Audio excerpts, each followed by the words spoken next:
Assalamualaikum warahmatullahi wabarakatuh. Teman-teman, di sini saya akan membahas tentang Kesultanan Banten yang merupakan bagian dari Kerajaan Islam di Jawa. Asal mula Kesultanan Banten. Jadi, Banten dikenal dengan nama Banten Girang dan merupakan bagian dari Kerajaan Sunda Pajajaran. Lalu pada tahun 1526, Kesultanan Demak bermaksud untuk memperluas kekuasaannya hingga ke kawasan pesisir barat Pulau Jawa. Dan diutuslah Maulana Hasanuddin beserta pasukannya untuk datang ke wilayah Banten. Selain untuk memperluas kekuasaannya, mereka juga datang untuk menyebarkan ajaran agama Islam.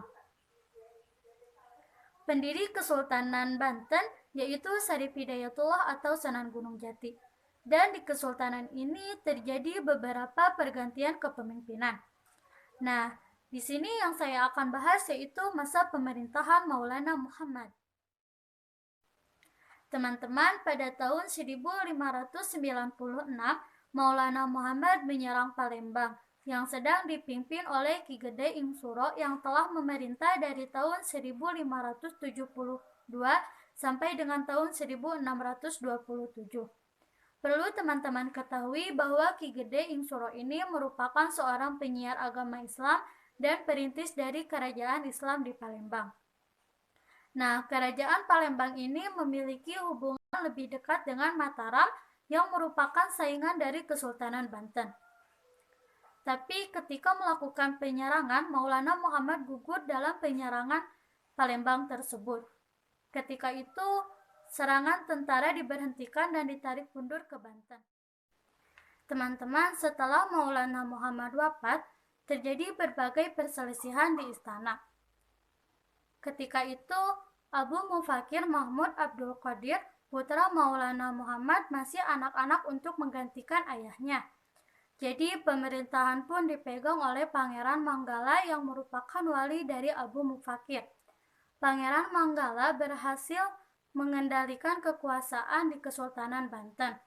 Akan tetapi setelah Abu Mufakir dewasa, pemerintahan Kesultanan Banten dipegang oleh beliau secara utuh. Beliau merupakan salah satu pemimpin yang terkenal di Kesultanan Banten. Dan pemerintahan beliau berakhir pada tahun 1651 karena beliau wafat. Setelah Abu Mufakir wafat, Kesultanan Banten diperintah oleh anaknya yang bernama Ma'ali Ahmad dari tahun 1640 sampai 1650.